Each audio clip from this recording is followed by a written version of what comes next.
This program is designed to provide general information with regards to the subject matters covered. This information is given with the understanding that neither the hosts, guests, sponsors, or station are engaged in rendering any specific and personal, medical, financial, legal, counseling, professional service, or any advice. You should seek the services of competent professionals before applying or trying any suggested ideas. Welcome to Behind the Scenes, for your half-assed entertainment news with no bullshit, with our hosts, the Baroness and Bear Fiorda, only on Talk 4 Me. G'day guys, welcome to Behind the Scenes. I'm your host, Summer Helene, the Baroness, and we are on with my co-host, Harry McSnugglepuss. Bear Fiorda. Hope everyone's doing well today. I like Harry McSnugglepuss. I know, and it's wonderful. I love when you call me these things. They make me feel warm and fuzzy inside. But I got to keep it professional. It's not up to me. I don't get a say here. It is literally up to you. You're the one talking. Don't tell her anything. We've had a lot going on in my world. Prince Andrew is giving up his title of Duke of York. I thought he already lost his title due to the whole issue with Epstein. No. He's actually giving it up. So the Duke and Duchess of York titles were still held. Excuse me. Oh, someone's tired. I have not slept. I'm exhausted. I'm sick as a dog. You look beautiful. I've had the flu. Thank you, darling. This is you sick? I've had the flu for the last week, and now Bear has it. It's going super well. I've got a mild sore throat. Nothing else. I'm fine. Don't even worry about me. He'll catch up. It was the worst. Maybe. It was the worst flu I think I've had in ages. Well, so essentially, the Duke of York gave up his title voluntarily because of. Oh my God! 2 times. This is ridiculous. Of all of the allegations coming out against him. Now, as we know, I'm a proponent for monarchy. I genuinely believe that anyone, if you're titled, I think you should hold on to your title. I think you should use it. I think it is a great way of bringing people together. Okay. I think that it creates a sense of cohesion and uniformity. That said. There's a button there somewhere. Where is it? That said. I think if you get caught in a pedophile ring, maybe I gotta bring in your stunt double or something. I know this is ridiculous. I'm like, do we have the gas on or something? That's scary. I don't smell any carbon monoxide. No, I might be dying. That's a joke. I do think we can. I do think we should obviously, in that case, remove his honors. Now that said, I'm not trying to speculate or anything. I thought that there was some kind of weird interest or rule where she wasn't technically illegal in his country. So in his country, no, because it's a whole thing. Okay. Essentially. Like, I'm not trying to defend a guy who's on Epstein's list. This is ridiculous. Saying this is there's all this information out there. So what does it really mean at the end of the day? Like, is he genuinely this awful human being, or did he get like kind of tricked? Because I think both. Because if you think about it, he is both dreadful. From what I hear, I don't know him personally. His daughter's lovely, but from what I hear, he's both. He's both a victim and a perpetrator. Well, the way I would think about it, especially if we're talking about the island for just a half minute, Stephen Hawking was on the island, and I don't know if he was some dark evil guy, but what could he have done? Yeah, it's not like his penis worked, so it's that's not like anything like his work. I think he typed with his mind. Could he use his fingers? Could he type? I don't. See, some of these things just kind of baffle me. They were but at the same time, why would you go to the island? You know what's going to be there. No one goes. I think no one except maybe the first guy ever possibly showed up to Epstein's little plot of land in the ocean. Down to this. People have made it super political.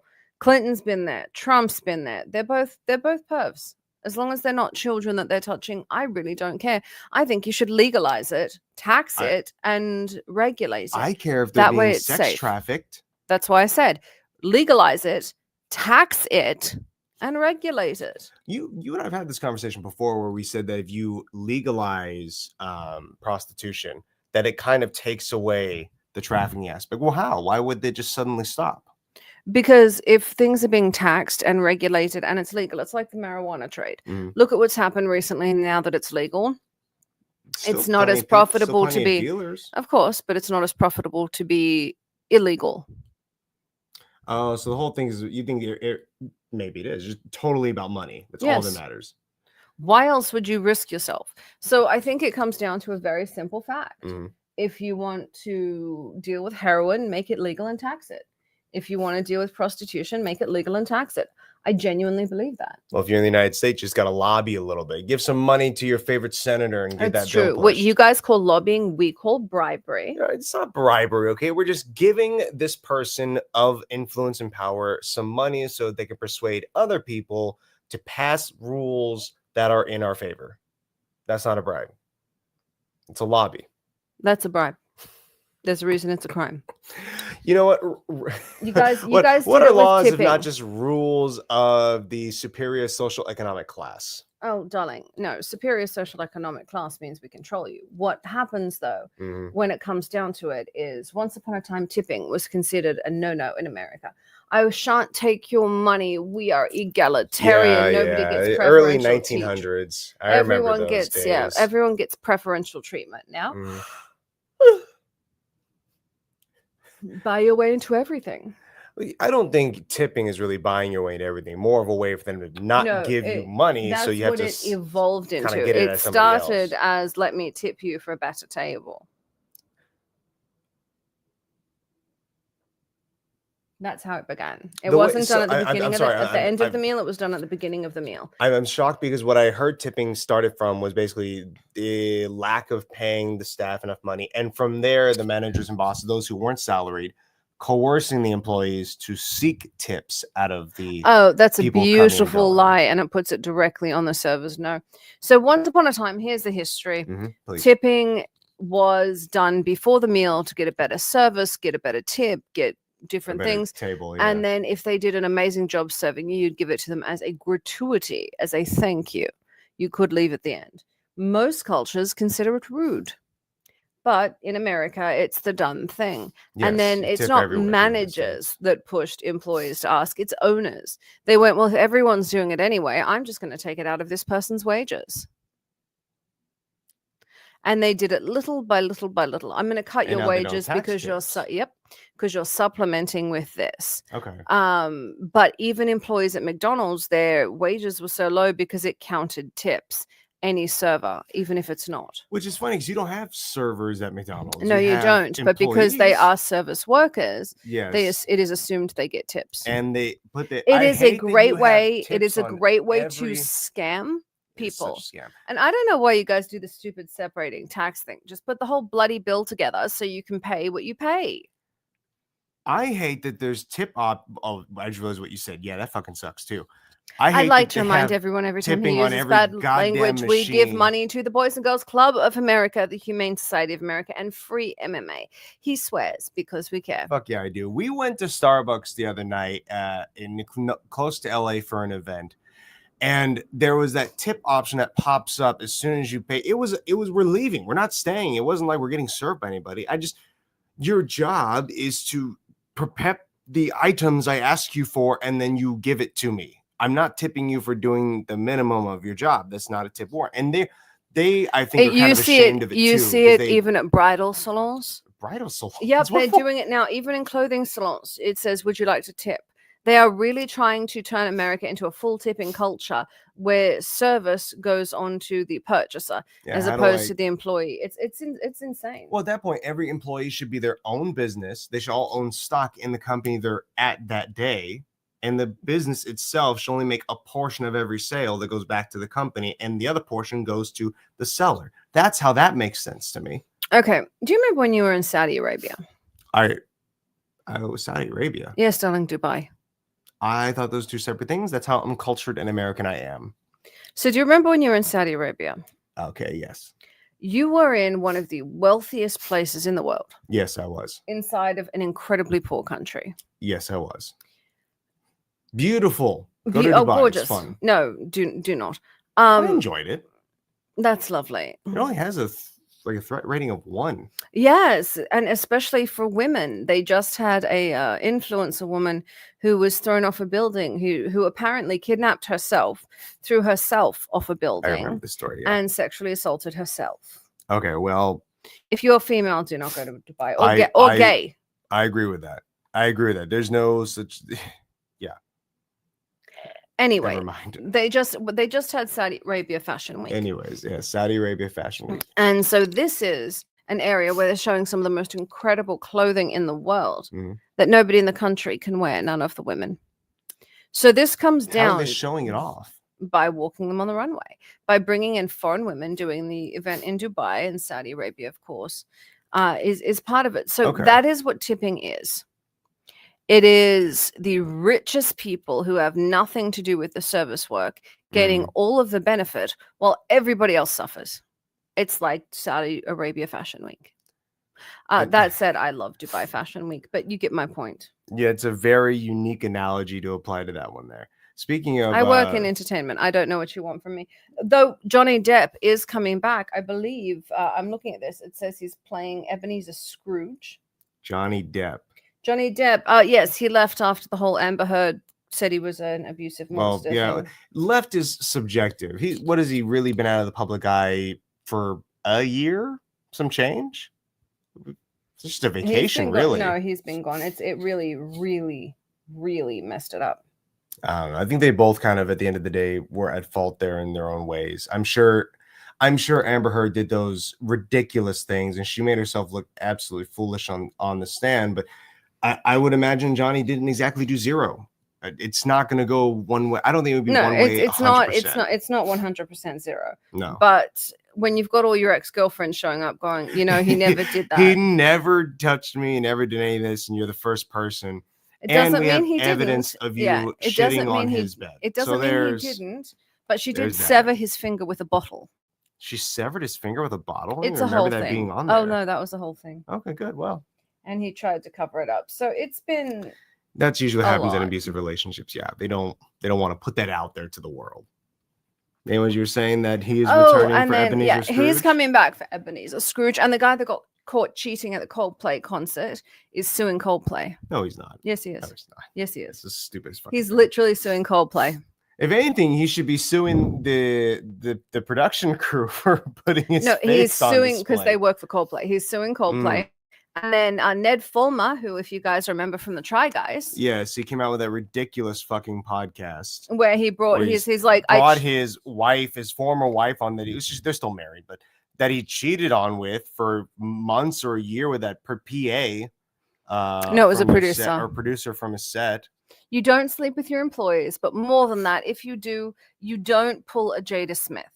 You don't pull your husband on air to ask, how do you feel about me cheating on you? Or your wife. Or your wife. And so it's gone from a Jada Smith to a Ned Fulmer. So shout out to Jada Smith. Yes. I'm sure you're thrilled that this is no longer you that everyone's focusing on. For who pulls their partner on to talk about infidelity. I can't help but be mad at the other Try Guys, though, from that situation, because they knew. They had no idea. Apparently, so absolutely. There's a whole lawsuit about it. So this guy Eugene, who's one of the Try Guys, he was actually stepping back. He was in the middle of stepping back from the Try Guys to put his own thing together. Yeah. And because this happened, he couldn't. He had to shut down multiple deals. It was a whole thing. And he was mid-process of doing this. Try Guys had backed him. The other Try Guys ended up going after Ned Fulmer because essentially they're like, give up your ownership or we're suing the crap out of you. You went after one of our employees.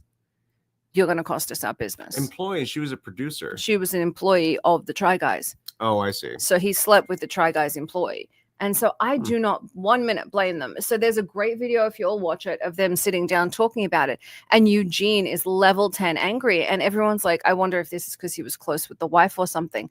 No, it's because every business decision he'd made for the last year where he was withdrawing himself, still being involved, but withdrawing himself. Slowly see less of him. Yeah. He was shutting himself down, moving on to a different project. It shut down $1 million deals for him.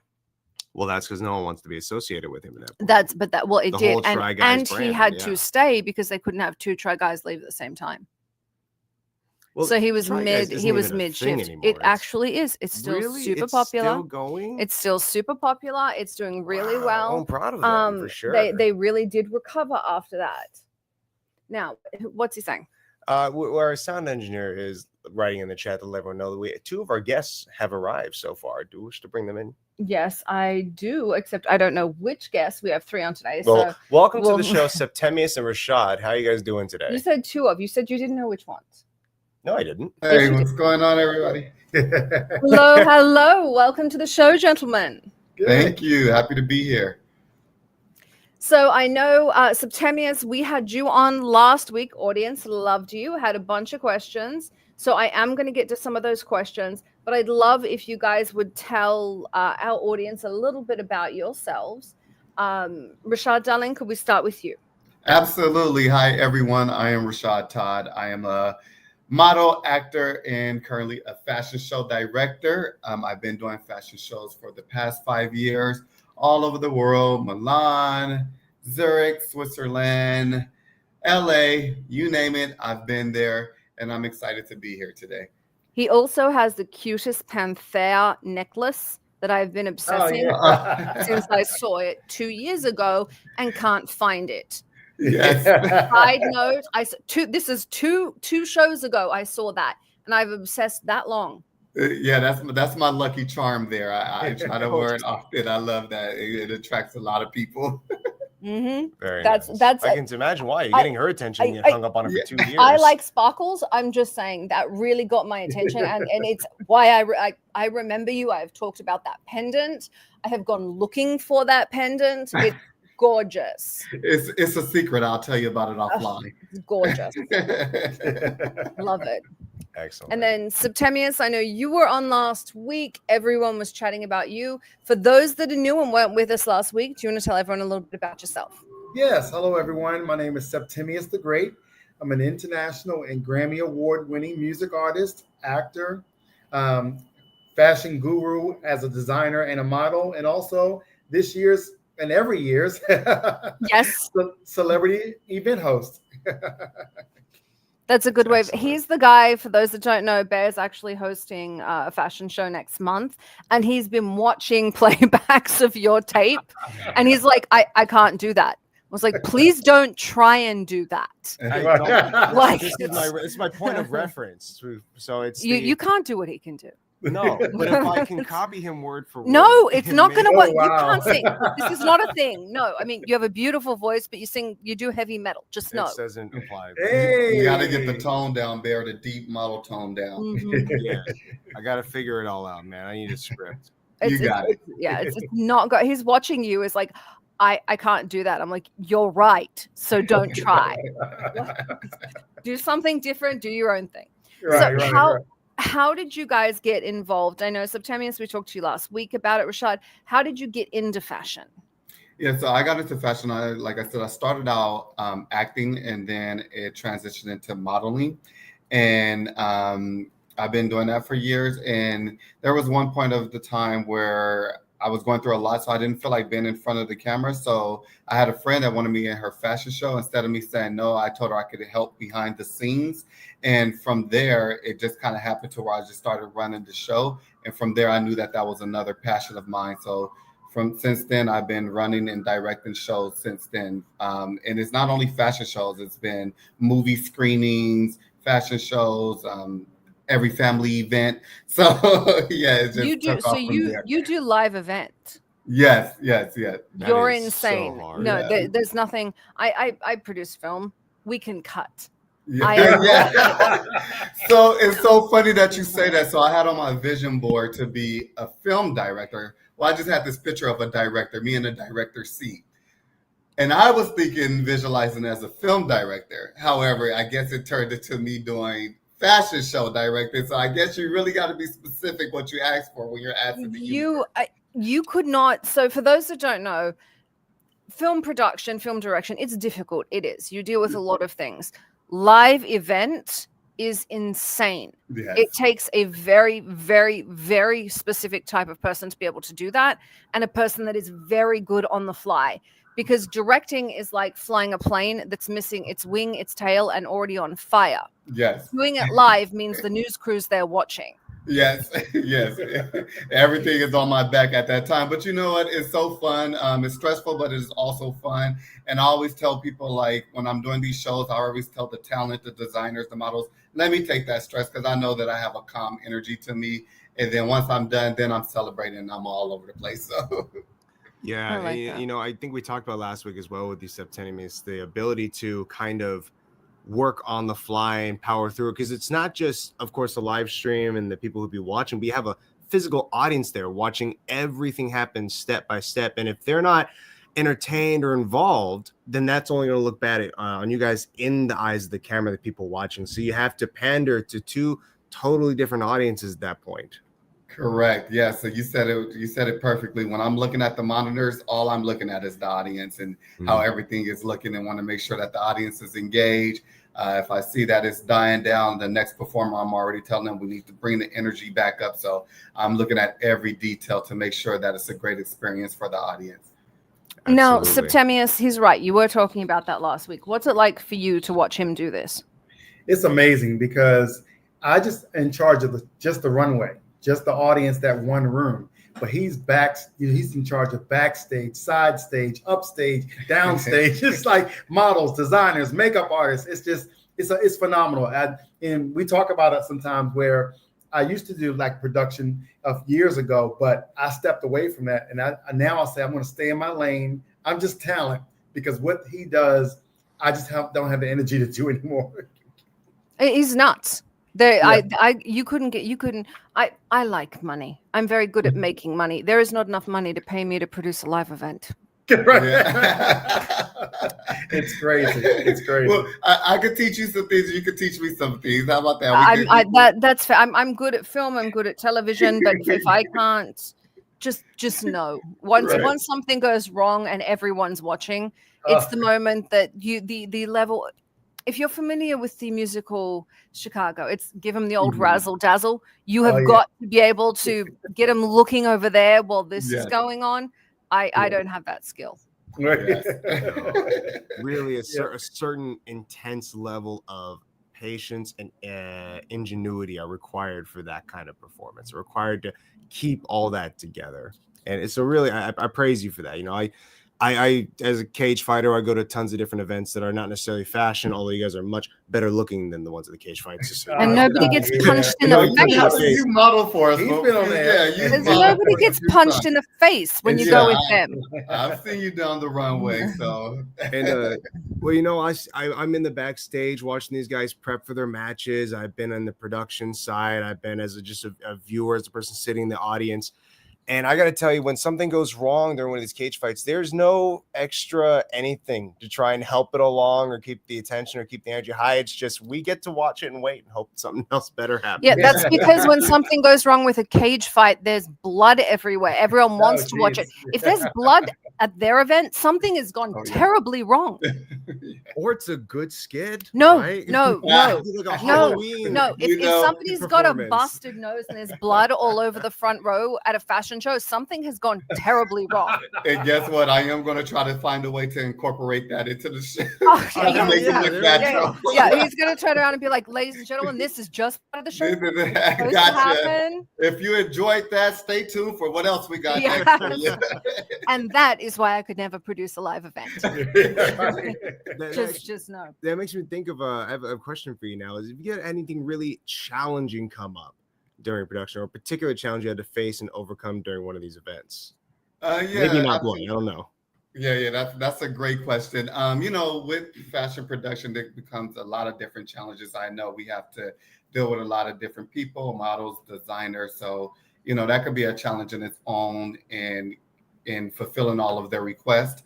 But I would say we had a show in Milan. That was my favorite show. We've had great shows, but that was my favorite show. And it was one of the biggest shows. And I say that because we had people from all over the world, the talent, makeup artists, the crew, people from the Indian culture, from Russia. And with that being said, it was a lot of different language barriers. So I think the biggest challenge for me was making sure that we all worked as a team, but be able to translate effectively to make sure that the hair is correct, the models are walking down the runway correctly. You know, some fashion designers were Pakistan and different things. So it's different languages that I had to deal with, and Google Translator was my best friend. So yeah, 100%. Yeah, so it was great. It was something that was a learning experience for me, but overall we accomplished it. I was sometimes felt like I was playing charades because I was doing different gestures and hey, hair ready now. Yeah. Let's go, hurry up. So so it was fun, but that was probably one of the biggest challenges that I am prepared for in the future. I totally get it. Except I still haven't gotten to the point where somehow I don't think getting louder is going to help when someone doesn't understand me. Correct. I still sound like an idiot. I'm like, okay, we speak two different languages. Maybe if I say it louder, it's going to help. Louder and slow. Yeah, I feel like an idiot. I'm like, I don't know what I'm doing. Now, I know we have Mama Robyn. She's coming on. Can you guys let me know when she gets on? Okay. I'm going to shout out to my sound engineer. Let me know when she comes through because I want to make sure we get a chance to talk to all of you. But I'm going to ask you, how long have you two been working together? I think we've been working together, what, 2-3 years? Yeah, almost 3 years. Almost 3 years now. Mm-hmm. We met at an event and we started, we weren't doing shows together. However, it just started to become like a duo. Like, I know what he pretty much needs to be a great host. And, sometimes I'm that battery in his back or reminding him of what he is, what he needs to do. But at the same time, he's also a great host on his own. So it makes it easy to work together. Yeah, it was crazy. Like, just for example, you guys were just talking like it's so funny because I'm out there in the front and I'm having fun with people, interacting, getting people engaged. And I just happen to look over to see what the next aspect is. And as soon as you kind of like just peep backstage, you see heels flying, hair, clothes. And then Rashad's like, these stall some time, or no, they're ready, or go. Very, very good at reading each other. Yes, you have to be. Got it. Yeah, you really have to be. Yeah, and it's like that as a director of a show. I have to connect with a lot of different people to make sure I understand their cues and translate it to them to the way that they will understand it. Yeah, that makes sense. Not everyone's going to pick up the same thing as somebody else, or may have a totally different meaning. Correct. Yeah. So if I'm like, going like this, stop, they may not know what that means. So, I just have to build the relationships, and I'm pretty well at picking up on people's behaviors and what helps them communicate well. Well, shit, running live shows, I would absolutely believe that. Man, expected. You got to be able to real quick. All right, this guy does not get this thing. Let's try a different symbol. Yeah, and then that's where the yelling comes in if they haven't gotten it after that's that. Where I like that. The yelling comes in. It's perfect. The only try I've ever all I can do that's when the yelling comes in. Nice. Yeah, we always do. Everyone knows like the simple wrap it up or cut it, or there are certain things. But you do. Everyone has your own language on top of it, and yeah. I love the explanation of looking back and you got wig flying, you got shoes flying, you got dresses flying as you look backstage, and you're like, everything's fine. Don't panic. Right. Exactly. We're good. You guys mentioned, but everything looks great on the outside of the show. Good. Yes, every time. That's what needs to happen. And you guys mentioned a few stories ago that working with different fashion designers, you got to make sure not just, of course, the language barrier, but that they're getting their needs met to the best of your own abilities. And maybe this because I've seen only one side of it, which is being in the model end. I usually get only one designer and one person to worry about, one person to make it look good, and you had tasked with doing that for everybody. So what is it like to try and meet everyone's needs, or maybe someone's getting a little more than somebody else, and now we have some anger, some hostility, because it can be a little, I think, cutthroat in the entertainment world in general, to be honest with you. A little? Yeah, that question just gives me anxiety. It's a lot. Honest truth, it is a lot. We do try to cater to everyone to the best of their needs, but there is a point where you have to take control and also still demand respect in a way. That's a loaded question. I don't know. It just kind of works out on its own. I try to accommodate people the best as possible. As I stated earlier, I do tell them like, hey, let me take the stress for you, because sometimes their designers are very nervous. And I was speaking with one designer before. I didn't know that they get nervous. And I asked, what are you nervous about? You're not on the front of the stage, what are you really nervous about? And, they just say that they want their clothes to shine and want to make sure that every detail is intact and everything. So I try to help execute that. So the show is for the designer, is for the model, but I really want to focus on making sure that the designer has everything that they need, such as the music queued up, their logos placed correctly. If it's some visuals, I want to make sure that everything is intact so they don't have to worry about those things and they could trust that I have their back. Yeah, definitely. And in LA Fashion Closet, because he's the director, but Mama Robyn, she's not on yet, but she handles some of the designers. Our secret, though, to it is that when we register a designer for a fashion show, we really get to know what the expectations are, and what their needs are. Because a lot of people do shows where the designers just show up and they have all these 5,000 requests or demands. Yeah. But if you don't have that relationship with that designer before the show, it can be a complete disaster and expectations would not be met. And you have angry designers.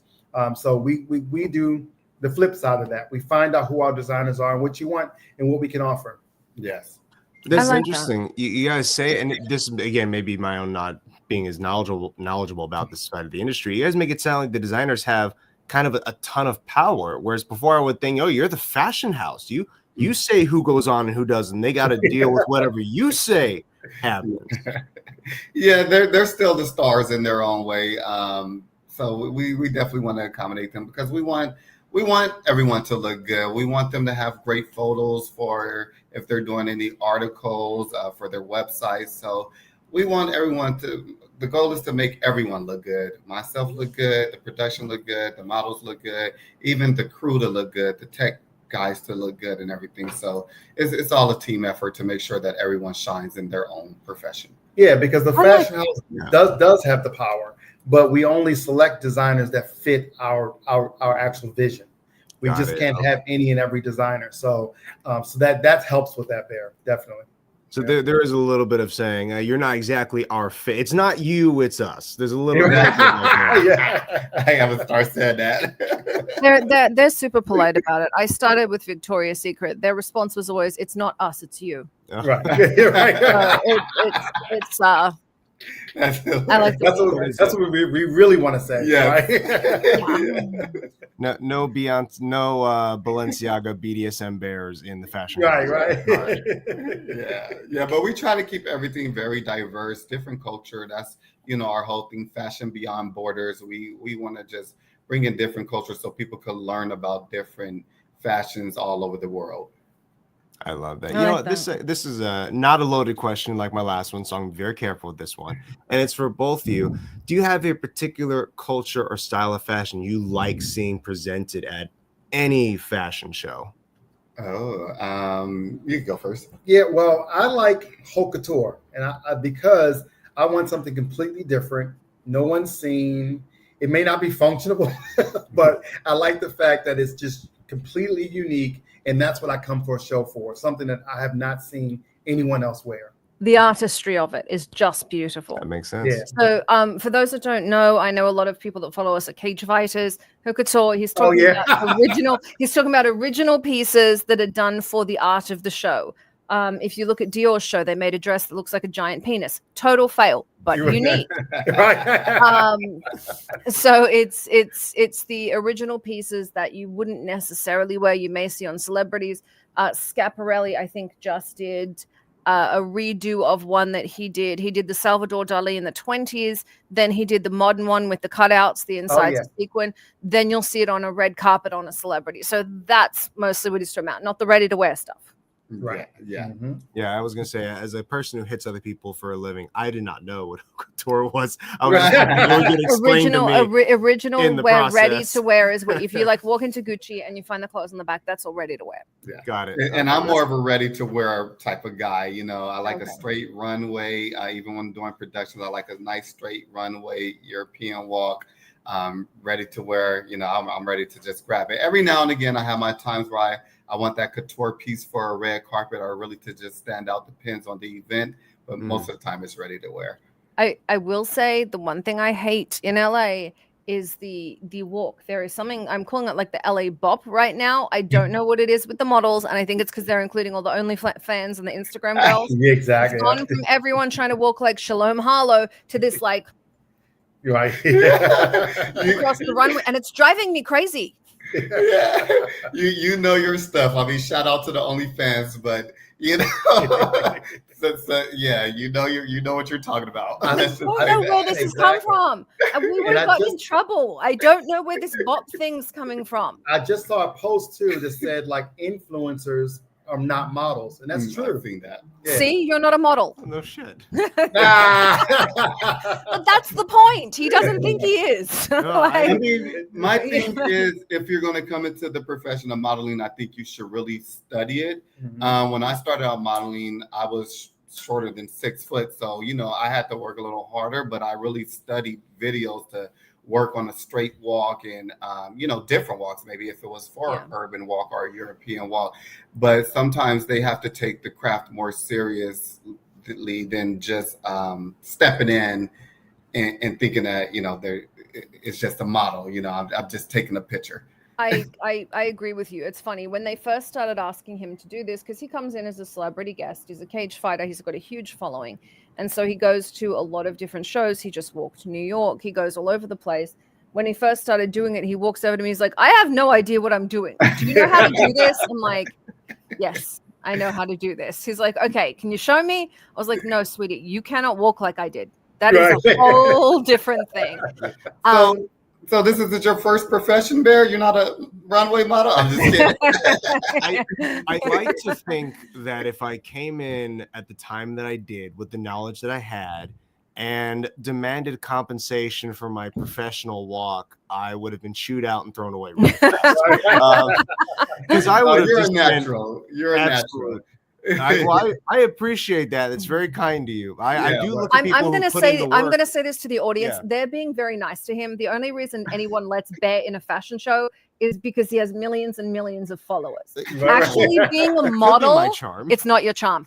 Actually being a model is real work. These guys are right. It is real work. It is a real job, and it takes a real skill. And yes, there is now crossover between, you know, the influencers. In his case, he's not an influencer, he's a cage fighter with a big following. There is crossover, but I agree with you. If there's going to be crossover, they need to respect it. I have no problem with the girls, if you're coming from OnlyFans, doing it, but learn the job. The other thing that gets me is all these tattoos. Like, I would have gotten killed. You're ruining the aesthetic of the clothes. Cover up the tattoos. Yes. Yep. Yes. Yep. On topic of the tattoos, I agree. But there is now where so much diversity, like we have a designer that's actually requesting models with a unique look and a lot of tattoos. Oh, from Brazil. That's not a bad, but that goes with the style. I have no problem with it. I worked with, you know, I've plenty of friends. When I was with Victoria's Secret, I had plenty of friends that were the Suicide Girls. It's a whole different thing. It's a whole different vibe. But I hate to see, there was one of the models actually sued Chanel because they wanted to use body makeup to cover up. I'm like, you are wearing the clothes. Yeah. Right. You're a hanger. That's exactly You're that. hanger. You're a hanger. The reason, you know, so for anyone out there, the reason the Princess of Wales looks fantastic in anything she wears is she's 5'9" and, you know, 100 pounds soaking wet. You got to be tall and thin, no butt, no bust to make runway work. I did underwear because I have a butt.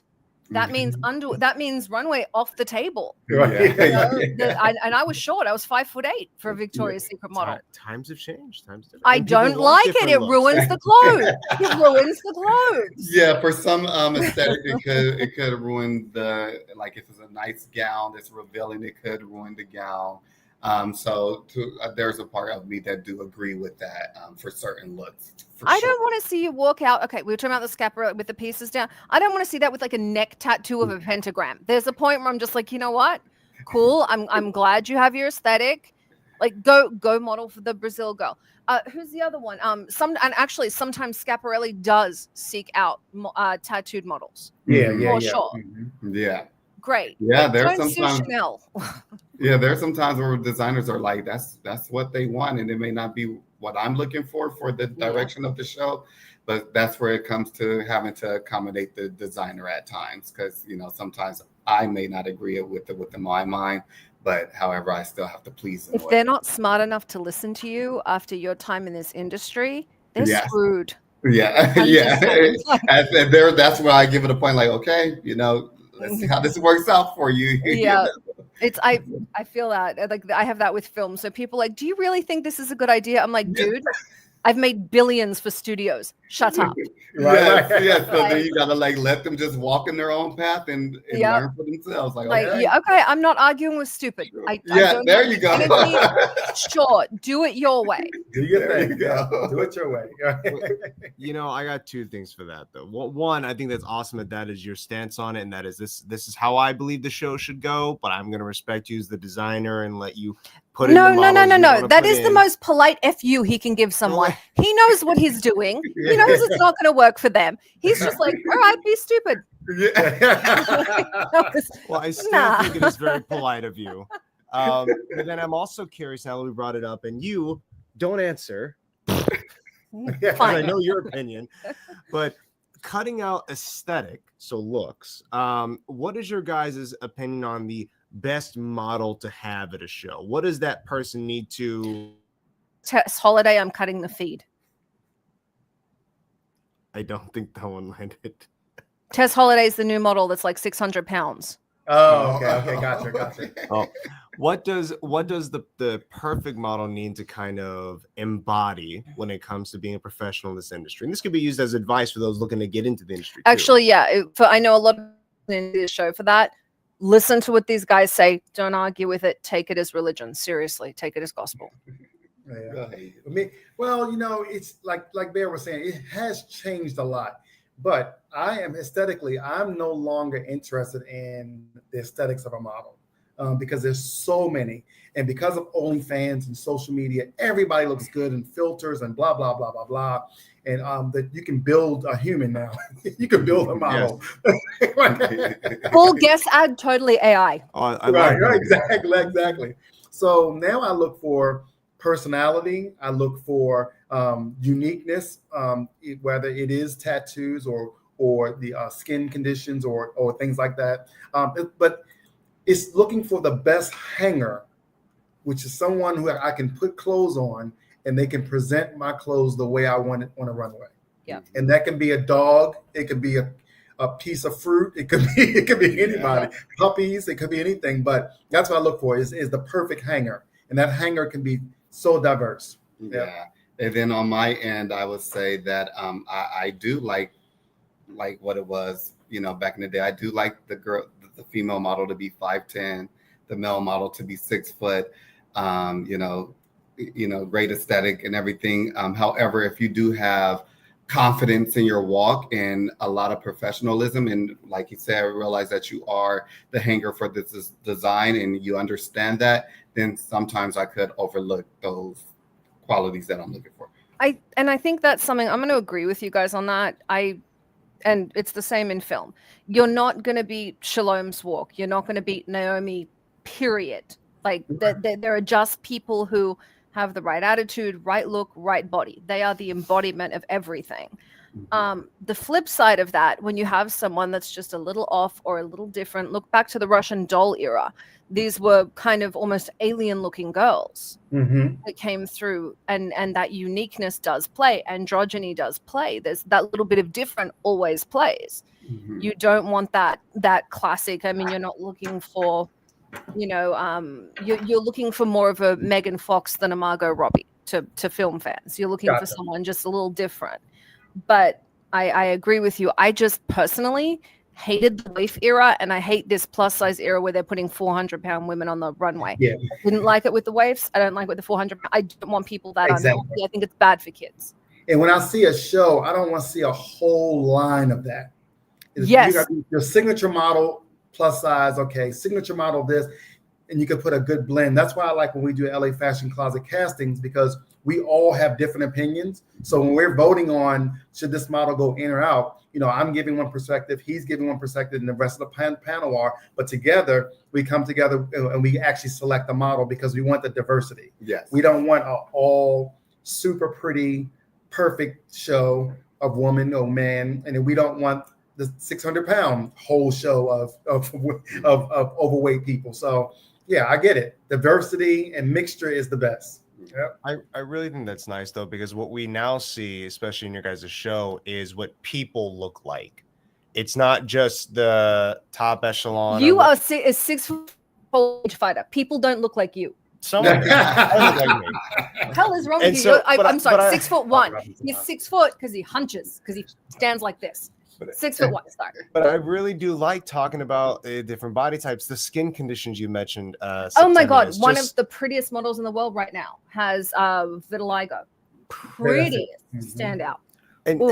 But that's going to reflect people across the world who may also have vitiligo. They see that model and they get the courage to think, oh, this is something I can do, or I can do more than but what I she's made. also a smoke show. That isn't like, oh, I have vitiligo, and then there's, oh my God, she looks like she's painted. Fair enough. And I'm leading all this praise into a more difficult question now, and that is, what is something a model should absolutely not embody? What is a terrible trait that you guys see in the industry? You're like, you know what, this is going to make me never bring you back to this show again. Oh my God! First. It's like you do it. You know what I see at a lot of casting calls? I don't know why models do this, but it's like this big eye thing. Like they're like, when they're walking, they're like, oh yeah. I call it the crack look. and I don't know why. They're doing it. It's a throwback to that Russian doll era when the Berlin Wall fell. All those girls were starving, came across, they had massive eyes. That's the one follow through. And automatically, I'm just like, I don't know what the hell what that is, but it's a no. And no then, crack you face. know, No crack. yeah, that's already off the back. I can't deal with that right there. And then when I'm working with you, if it's a lot of lack of professionalism, then I'm keeping that in my mind for the future. So if you're not getting dressed quick enough, or if you're, like I said, I like a straight runway. So if you're doing 10 poses down at the edge of the runway, I might cut you from your next look. Yeah. That's them putting their personal time in front of the camera over the show. Over That's the show. disrespectful. Yeah. That's very, very Completely. disrespectful. Yeah, They're so if part you of the listen show, to not the star. any models listening to this, if you listen to anything, make sure you're following the rules of the production. Yes. They're not following direction. Just Yes. It's just horrible. All right. And in mine is, I just don't like, I hate to say it though, just dumb, stupid models where they can't follow direction. You can tell them over and over again what to do, how to do it. They don't listen. It's all about taking selfies backstage, not paying attention. It's all about me. And those are the type of models, I don't know how beautiful and unique you are, but if you just don't know how to follow directions and pay attention and take your ego out of what you're doing, you're actually working. That's the models I can't work with. You're like, come on, you're next. Yes, you are next. Yes, you right there that I'm pointing at. It's your turn. Put on your shoes. And they're still like taking pictures. No, you're next. The runway's blank right now because of you. Because you need to go. I gotta go out there and sing another song because your ass isn't. Yeah. Exactly. Oh, it happened. Yeah. That would bother me. But that goes to the Instagram models. I understand it's good for shows to pull on influencers because it brings a set audience. Wherever he goes, a few people always show up to meet him. When you bring on Instagram models, in this case, those are usually the girls with the phones. It does bring a set audience. Right. But if she's showing the collection before it's out, if she's backstage listening, like, just hit her with the phone. Exactly. It's funny. It's a good point to bring up the quote unquote dumb model, the one who can't follow direction. It's a stereotype. Most models are actually very smart. Yeah. Right. No, they have to be. Like I modeled with women that went to MIT. I have friends that are teaching there now. They modeled to supplement going through graduate school or medical school. Most models are very intelligent and very artistic. That makes sense. I would say so also. Yeah. So, but I think that's why the dumb ones stick out so much. It's just painful. It's painful. You know, a lot of the models, I understand they want to get their content as well, but as we stated, you have to understand the industry and what you're doing as a model. Yes, it is to get your content, but you have to remember that you have to make the designer look well as well. You want to make sure that the clothes look great. So when you're down there doing 10 poses and probably none of them will even make the cut. Right. It's just crazy. You know, sometimes it's a lot of hand movement and a lot of different movement, and all that movement it's on the runway. You only have so much time on the runway. So photographers are going to get that shot quick. So that's why I like a straight down the walk European walk. So we could get a clean shot, a clean visual, everything. And you know, once everyone understands the professionalism, things will go so much smoother in life, wouldn't it? I think it's also respect. You're hired for a job. Yes, that's the thing. Yeah. It's great that you want to get your media, and it's great that you want to get your video, but you've been hired for a job, and it's very nice that the show is letting you film behind the scenes. That's great. That's wonderful. Mm-hmm. Don't take advantage of that. No, still do your job. Exactly. Yeah. It's crazy. It actually ruins the production of a show, the flow of it. It can ruin the production of a show. Yeah. Everyone is not alert, know their cues and what to do. It ruins the whole production. It does. It slows things down or creates a bit of like a half step. It comes across like what's the word that they use? Is if you hit a skip or a buffering moment in a video, a snag. Yeah. And it's visible and it's notable. And so it really does take a great Actually, crew. with a good host, it's not. I was gonna say you told me last year about 80 things that went wrong. I'm not gonna repeat them. No one notices, and no one from the audience could tell. Right. We had an ambassador from the UN. She thought it was the smoothest show she ever saw, and I actually thought Septimius was going to rip out his hair. Right. So it was excellent. Guys, tell our audience where they can follow you on social media. Sure. I'm Septimius The Great. You can follow me on all social media at Septimius The Great, which is spelled SEPTIMIUS The Great, on all social medias and music platforms. Yes, and I am Rashad Todd. You can follow me on all social media platforms at Rashad Todd _ and keep up with everything that I have going on. Follow up, and I'd love to set up with you guys in a couple of weeks and kind of do a follow up to the show, talk about how it went, what went on. Exactly. Now, Bear, you're modeling Sunday, right? Yes, I will be there this Sunday. I don't know who I'm modeling for just yet, but I'm excited to meet them and to see what they have. He knows. That's good. Hope you're willing to show some skin. It's like you're doing it for Septimius. Oh, excellent. He likes his stuff. What's good? Did you hear that? I hope you're willing to show some skin. He's cutting right now. Really hairy. Are you okay with that? He's cutting right now for his next fight, so it'll encourage him. He has to lose like 25 pounds for his next fight next month. So it's gonna be great. It's gonna be great. Yeah, you're gonna be there, Baroness. I will. I'll be there. I'm in the audience. I love you guys, and I always try and be straightforward with the audience. We're actually doing a TV show. We're talking to TLC about a TV show with these guys, so be aware of that. Follow us. Come yourselves to LA Fashion Closet. I'm going to put up a link. Come watch the show. If you want to meet Bear, he'll be hanging around. If you want to meet Septimius and Rashad, they'll be hanging around. And make sure to get a photo. Come say hi. Not to me. I hate people, but to them. They like you. And come to LA Fashion Closet. Watch the show. Thank you guys so much for joining us. You guys are the best. Thank you. Thank you. All right. Thank you. Guys, thank you for joining us on Behind the Scenes. I'm the Baroness. We are on with my co-host, Bear Fiorda, and we will see you next week and catch you up on what happened at LA's Fashion Closet. And if you would like to come see Bear there, just jump online, grab a ticket, come say hi to Bear. He is always hanging around. That is the best way to put it. And of course, Rashad and Septimius, but understand they might be busy at the time. Yeah, do not interrupt the show for photos with them. They will not like it. We'll see you next week. Good night.